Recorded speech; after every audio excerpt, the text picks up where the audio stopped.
মেজদি ভাই, ও মেজদি ভাই, এই নাও খাও। অত সুগারের ওষুধ বলছি প্রসাদ। দাদা, ও দাদা মিস্ত্রি দা, আপনি একটু হাতটা ধুয়ে প্রসাদটা নিন না।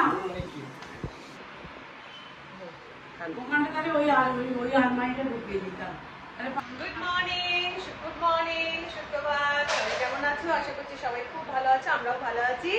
আজকে হচ্ছে কি বার গো? আজকে হচ্ছে বুধবার।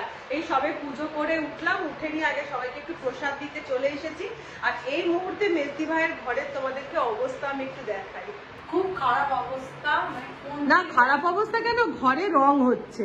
এবার ঘরে রং হলে মেজদি ভাই খারাপ অবস্থা তো হবেই, কিছু করার নেই। ছত্তা কা আচ্ছা এইখানে দেখো এইসব ছত্তা কার হয়ে পড়ে রয়েছে। আবার এইখানটা দেখো, যাই বলো তাই মানে আমাদের পরিষ্কারে থেকে থেকে এমন হয়ে গেছে, নোংরা করে মানে অনেকে দেখেছি এরকম ছত্তা কার করে ঘরে রাখা থাকে। না ঘুম আসবে না তো, কি অবস্থা। এখন এই ঘরটা হবে, খুব বাজে অবস্থা হয়ে গেছিল গো দেওয়ালগুলো।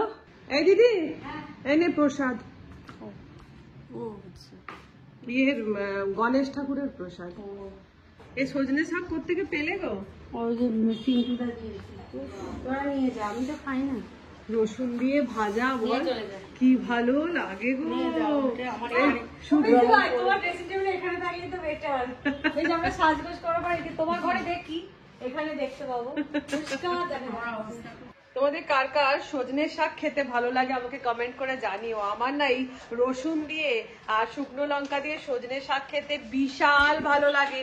আর আমাদের এখানে মানে এই বাড়িতে কিন্তু সজনে শাকটা হয় না, আমাদের জামশেদপুরের বাড়িতে কিন্তু সজনে শাক ভাজাটা শুকনো লঙ্কা রসুন দিয়ে খুব হয়। আর আমাদের দুর্ধর্ষ লাগে। এই পাশের বাড়িতে হয়েছে সজনে শাক, তো ওরা ডাটা তারপরে শাক এসব দিয়ে গেল। তো এই সজনে শাক একদিন ভাজা করব রসুন দিয়ে। নিচে থেকে ঘুরে চলে এলাম, আর এই যে সজনে শাকও নিয়ে চলে এসেছি, কালকে এটা রসুন দিয়ে ভাজবো।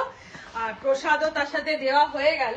আর দেখলে তো মেজদি ভাইয়ের কি আজকে অবস্থা। তাই আজকে দিদি আর আমি মেজদি ভাইকে বলেছি তুমি রান্না করো না, রান্না থেকে ছুটি দিয়েছি, আমরাই দুজন মিলে একটা একটা করে রান্না করবো। আর করে নিয়ে তারপরে আমাদের খাওয়া দাওয়া হবে। আর তোমাদের একটা কথা বলে দিই, আজকে মেজদি ভাই একটু ফ্রি হয়ে নি, দিদি আমি মেজদি ভাই যাবো আমার বিয়ে হয়ে যে বাড়িতে ঢুকেছি একদম সেই শ্বশুর বাড়ির ট্যুর তোমাদেরকে আজকে করাবো। পুরো যেখানে আমরা থাকতাম, কোথায় আমাদের রান্না বান্না হতো, আমরা একসাথে তখন প্রায় 16 জন মেম্বার মিলে থাকতাম। মানে বড় যারা থাকতো, আমরা থাকতাম, মেজো যারা সবাই থাকতো, সবার ছেলে মেয়েরা, দিদিরা, শাশুড়ি মা সবাই মিলে একসাথে থাকা হতো। তো এই যে 16 জন মেম্বার মিলে থাকা, কোথায় আমরা খেতাম, কোথায় কার রুম ছিল, সবটাই তোমাদেরকে আজকে দেখাবো। তো যাই হোক, জ্ঞান বক্তৃতা তো হলো, এবার চলো রান্নাঘরে যাই। রবিবার দিনে না মাটন এনেছিল, তো রবিবার দিন যখন মাটন এনেছিল তার মধ্যে থেকে একটুখানি চর্বি বেঁচে রয়েছিল, অল্প একটু চর্বি। তো আমি সেই চর্বিটাকে না সরিয়ে রেখে দিয়েছিলাম। আজকে একটুখানি এঁচোড় রান্না করব চর্বি দিয়ে। আর এই প্রসেসে যদি তোমরা একবার এঁচোড় রান্না করেছো, তোমরা বিশ্বাস করো আর মাটন খেতে চাইবে না, এত সুস্বাদু হয়। তো চলো স্টার্ট করা যাক রেসিপিটা।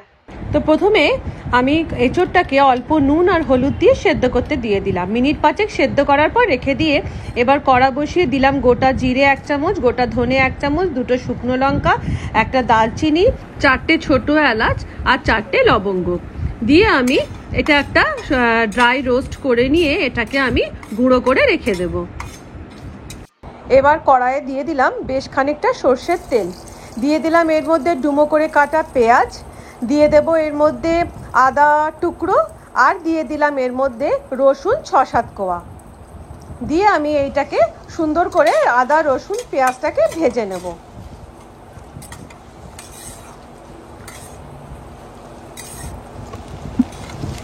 আদা রসুন পেঁয়াজটা সুন্দর করে লাল লাল করে ভাজা হয়ে গেছে। এবার আমি এটাকে তুলে নিয়ে এটাকে একটা মিহি পেস্ট তৈরি করে নেব।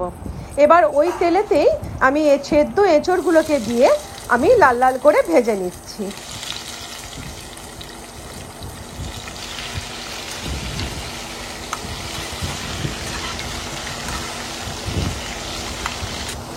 এঁচড়গুলো ভাজা হয়ে গেছে। এবার এঁচড়গুলো তেল থেকে তুলে নিয়ে ওই তেলের মধ্যে দিয়ে দিলাম ডুমো করে কেটে রাখা আলু। এবার আলুগুলোকেও আমি লাল লাল করে তেলে ভেজে নিচ্ছি।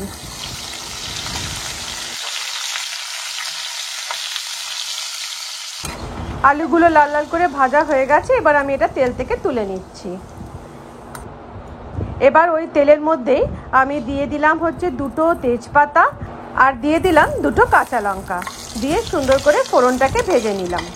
এবারে আমি আদা রসুন আর পেঁয়াজের যে পেস্টটা ভেজে পেস্ট বানিয়ে রেখেছিলাম সেটা আমি তেলের মধ্যে দিয়ে দিলাম, দিয়ে এটা ভালো করে আমি তেল ছাড়া পর্যন্ত কষিয়ে নিচ্ছি। এবার এর মধ্যে দিয়ে দিলাম হলুদের গুঁড়ো 1 চামচ মতন, লঙ্কার গুঁড়ো ঝাল লঙ্কার গুঁড়ো 1 চামচ, দিয়ে দিলাম পরিমাণ মতো নুন, দিয়ে দিলাম চিনি 1 চামচ, আর দিয়ে দেবো কাশ্মীরি লঙ্কার গুঁড়ো 1.5 চামচ মতন, দিয়ে মশলাটাকে আবার তেল ছাড়া পর্যন্ত সুন্দর করে কষিয়ে নিচ্ছি।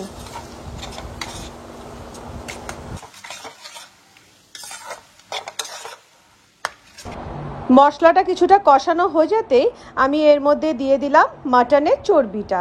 আমি এখানে অল্প করে মাটনের চর্বি ইউজ করেছি। এবার মাটনের চর্বি দিয়ে আমি মশলাটাকে আবার তেল ছাড়া পর্যন্ত সুন্দর করে কষিয়ে নিচ্ছি।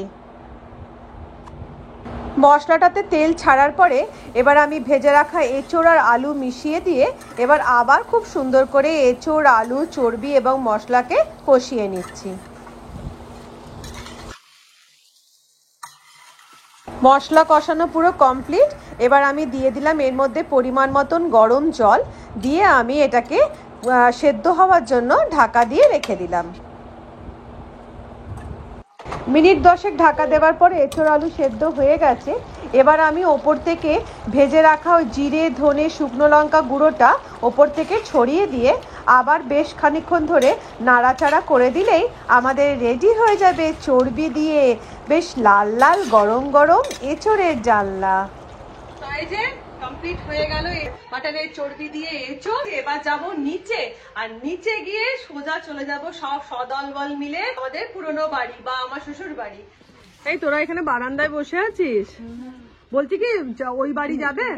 হ্যাঁ চল চল চল চল তাহলে চলো। এখন তো বাজছে 1টাই তো বাজছে, এসে খাবো। তো আমরা এখন লাইন দিয়ে যাচ্ছি হচ্ছে শ্বশুরালয়, শ্বশুর বাড়ি যাচ্ছি আমরা, শ্বশুর বাড়ি যাচ্ছি। চলো শ্বশুর বাড়ি যাওয়া যাক। আর এই দেখো এইটা হচ্ছে আমাদের বাড়ির সামনেটা, এই যে বাড়ির সামনেটা, এটা হচ্ছে মেন এন্ট্রান্স। পড়ে যাচ্ছিল, মেন এন্ট্রান্স বলতেই পড়ে যাচ্ছিল। এটা হচ্ছে মেন এন্ট্রান্স ছিল আমাদের। আচ্ছা, তারপরে এই রুমটা আপাতত এখন আমাদের অফিস হয়ে গেছে। এই রুমটা ছিল হচ্ছে আমাদের, হ্যাঁ অফিসই ছিল, এটা মায়ের অফিস ছিল। মা তো সিমেন্টের ব্যবসা করতো, ওটা মায়ের অফিস ছিল। আচ্ছা, এইটা আমাদের ছিল হচ্ছে ডাইনিং রুম। হ্যাঁ, এখন আপাতত এটা সিমেন্ট গোডাউন হয়ে গেছে। আচ্ছা, এখানে যে বংশী এরকম দাঁড়িয়ে রয়েছে কোমরে হাত দিয়ে, এইখানে মা দাঁড়াতো। আচ্ছা, এই আমাদের ছিল হচ্ছে কিচেন। কিচেনে গঙ্গাদা ঘুমোচ্ছে। এইটা আমাদের কিচেন ছিল আগে। আর এই যে মা এখানটাতে বসতো, বসে কুটনো কুটতো। আর এখানে আমাদের এই ঘাড় করে পাম্প চলতো। এই পাম্প চলতো বেলা 12টার সময়, ধাগা করে পাম্প চলতো। মা এখানে বসে কুটনো কুটতো, আমরা 4 বউ। এই যে সিঁড়িটা দেখছো, এইটা আমাদের বসার জায়গা ছিল। মানে আমরা লাইন দিয়ে সিঁড়িতে আমরা 4 বউ বসতাম, আর বাচ্চারা লাইন দিয়ে বসে থাকতাম, আর এইখানে মা বসে কুটনো কুটতো। হ্যাঁ, আর মা আমাদেরকে দেখাতো যেরকম শেপের, মানে প্রত্যেকটা যেন সবজির প্রত্যেকটা যেন সমান ভাবে কাটা হয়। চলো এবারে মানে ওপরে ওঠা যাক, ওপরে দেখায় ওপরটা কেমন। হ্যাঁ, এইখানে বড় করে এই দুর্গা ঠাকুরের ছবিটা লাগানো থাকতো। এটা মানে বাপির আমল থেকেই এই দুর্গা ঠাকুরের ছবিটা। এবারে উঠলাম হচ্ছে আমাদের দোতলাতে এখন। रिश्ते में भी ला ला ला, नए नए साँचे में ढलते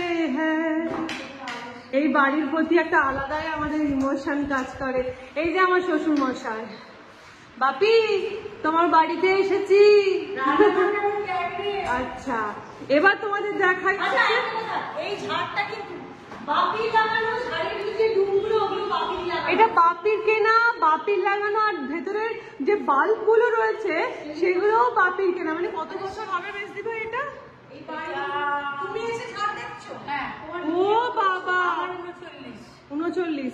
তার মানে এটা বোধহয় 41। তার মানে এটা বোধহয় 50 হবে। 50 হবে, মানে এটা 50 বছরের, 50 বছরের ঝাড় আর 50 বছরের ভেতরে বাল্ব গুলো ঢোকানো আছে। মানে ভাবা যায় এটা। আর এটা ছিল আমাদের ড্রয়িং, এটা আমাদের ছিল ড্রয়িং। ওই সেন্টারে যে ওয়ালটা দেখছো, এখানে টিভি লাগানো থাকতো, এখানে একটা সোফা, এখানে মা বসে থাকতো। আর মা টিভিতে যে চ্যানেলটা, তখন তো চ্যানেল বলতে দূরদর্শন, ওই জন্মভূমি চলতো, মা বসে দেখতো আর আমরা 4 মূর্তি এরকম 4 জন বসে ওই জন্মভূমিই দেখতাম ওই দিনগুলো। হ্যাঁ, সত্যি কথা, এত মিস করি না ওই দিনগুলো।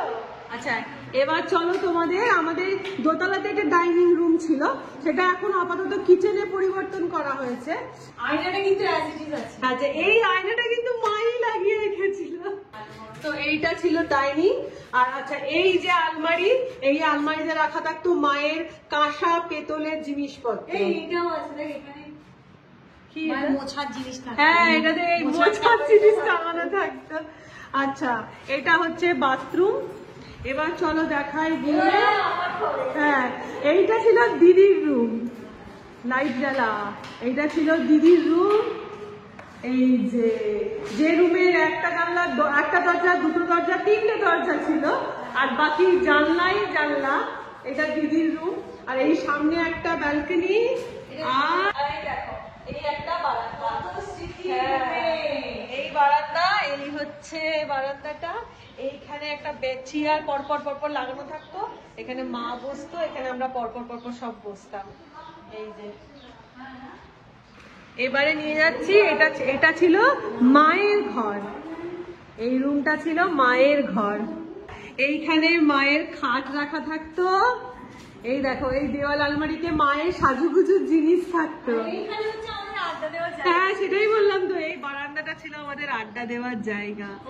আর এই যে মায়ের আর একটা আয়না, এটা এখনো এখানেই রয়েছে। আয়নাটা পুরো এরকম হেজি হয়ে গেছে। আর এরপরে এই যে দরজা দেখছো, এই দরজা দিয়ে, এটা একটা বাথরুম, এখানে একটা বেসিন লাগানো আছে। এইটা ছিল আমার রুমের দরজা, কিন্তু আমার রুমটা ভেঙে ফেলা হয়েছে।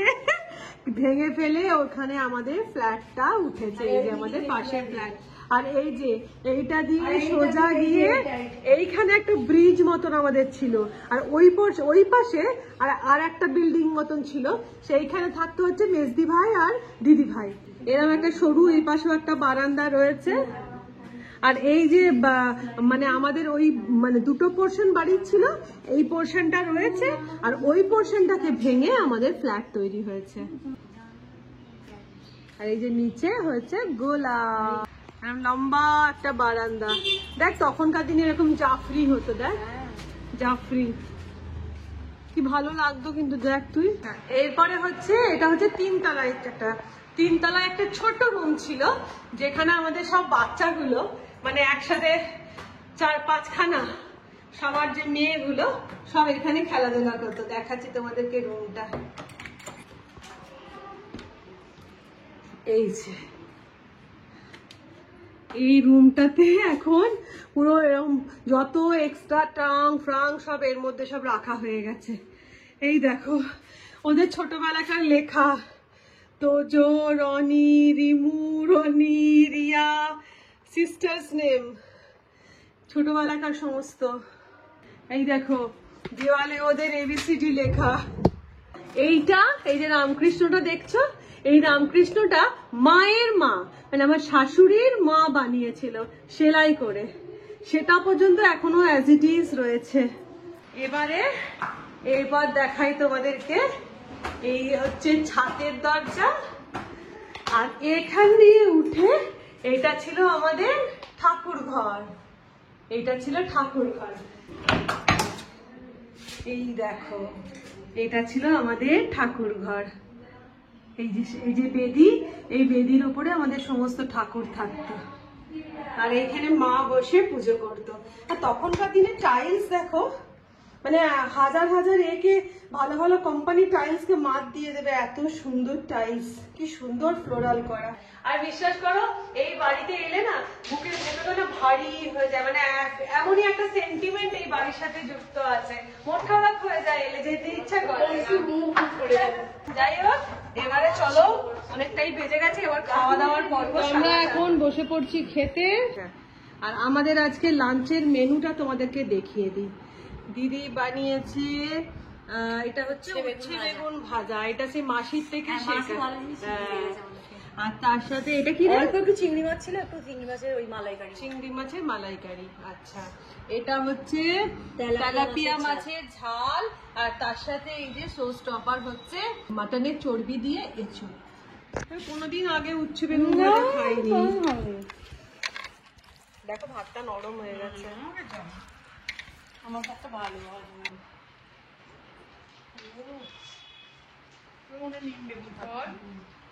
পুরো নিম বেগুনের স্বাদ লাগে, পুরো দারুণ লাগে। তোমরাও করে দেখো, যারা করো তারা তো আলাদা ব্যাপার, তারা তো জানোই। হচ্ছে খাবো। তুমি কি খেলে? এটা তো পুরো মাটনের মতো লুকটা হয়েছে না, মাটনের মতনই লাগবে একদম। না চর্বিটা অল্পই ছিল। যাই হোক, ওই একটু পড়ে গেলেই গন্ধেতেই অনেক। তোরা খেয়ে দেখ বলবি কেমন হয়েছে। এইসব খেতেই মাংসের মতো লাগে। এমনি এসব খেতে মাংস মতো লাগে। ভালো আছে, দারুণ হয়ে যাবে।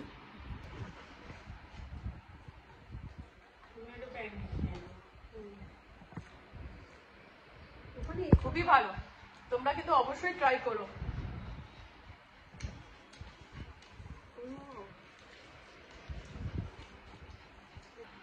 এই জলটা খাবো তো,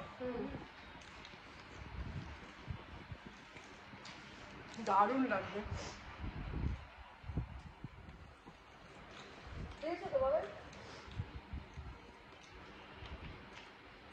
লাস্ট আইটেম হচ্ছে তেলাপিয়া মাছ। আদে না, জন্মদিনে দিয়েছিলাম। এগুলো একদম, হ্যাঁ রে, এগুলো একদম দেশি তেলাপিয়া মাছ। এত কিছুর পরে আর গোটা খেতে পারবো না। দারুণ লাগবে তেলাপিয়া মাছটা, দেশি তেলাপিয়া। তোমার ঘর ক্লিন হয়ে গেলে তুমি অম্বলের রেসিপি গুলো দেখাবে। এই অবস্থাতে তো আর বলা যায় না যে তুমি অম্বল দেখাও, ঘরটা হয়ে যাক, তারপরে মেজদি ভাইকে দিয়ে তেঁতুলের অম্বল আর ধনে পাতার চাটনি দুটো মাছ টেস্ট করে মাছের ঝালটা ভালো হবে।